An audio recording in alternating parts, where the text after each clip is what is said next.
think it needs to be clear, concise. Usually I'd say no more than 2 or 3 pages because it needs to be quite descriptive.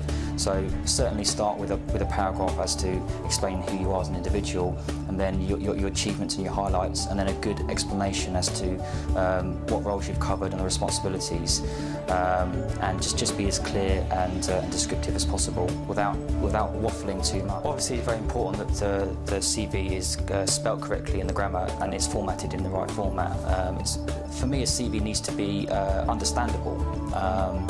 You shouldn't need to decipher what a sentence means. So, you know, without over-elaborating, be very, very clear and to the point of what you've done, and you know, make sure that your achievements and accolades are in an obvious position and it's structured very well. So the unique point of a CV is that it can be clear, concise and memorable. Don't use too many colours or different fonts or different font sizes, and make sure it's formatted and spelt and clear and concise. What stands out for me in terms of a compelling achievement on a CV is an actual descriptive scenario where it quantifies exactly what you've achieved. So, for example, an individual may well have saved a company X amount of millions by streamlining a particular process, or an individual was responsible for you know, enhancing the growth of a division.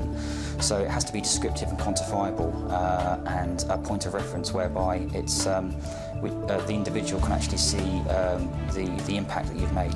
I think it's very important to write a personal profile. I mean, we certainly do that with every single CV that we introduce to our clients. In terms of if a candidate is doing it for themselves, it's very important to highlight, probably in bullet point format, their key achievements and their skills. You know, the profile for me is about a short description and some bullet points. It can't be too wordy, too lengthy. So it's very important that you know, any achievements that have been experienced or achieved are highlighted. I think the softer skills within a CV are very important, or the hobbies and interests, because most people within the public sector, the skills and experiences are very, very important, but actually things like what you do in your spare time, what your interests actually can be the difference in terms of breaking the ice and that kind of thing. So rather than putting things like, you know, I play football, I play rugby, perhaps, you know, if you've done it to a particular level or a particular standard, you know, emphasise that, you know, you play football at county level, that kind of thing.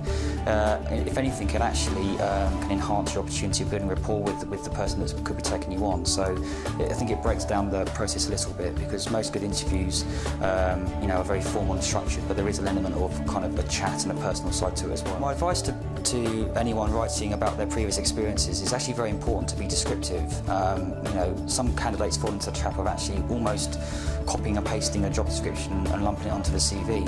More often than not, a job description is the bare bones or the skeleton of what you actually do, but when you actually break it down and interrogate what the individual does on a day-to-day basis, it far differs from the job description. So I would use that as a point of reference, but actually describe and quantify what you've actually done in terms of tangible results or tangible day-to-day activities, rather than, you know, I delivered a piece of work. You know, it's actually, you know, the impact of that, what was involved, you know, what responsibilities you had in that area.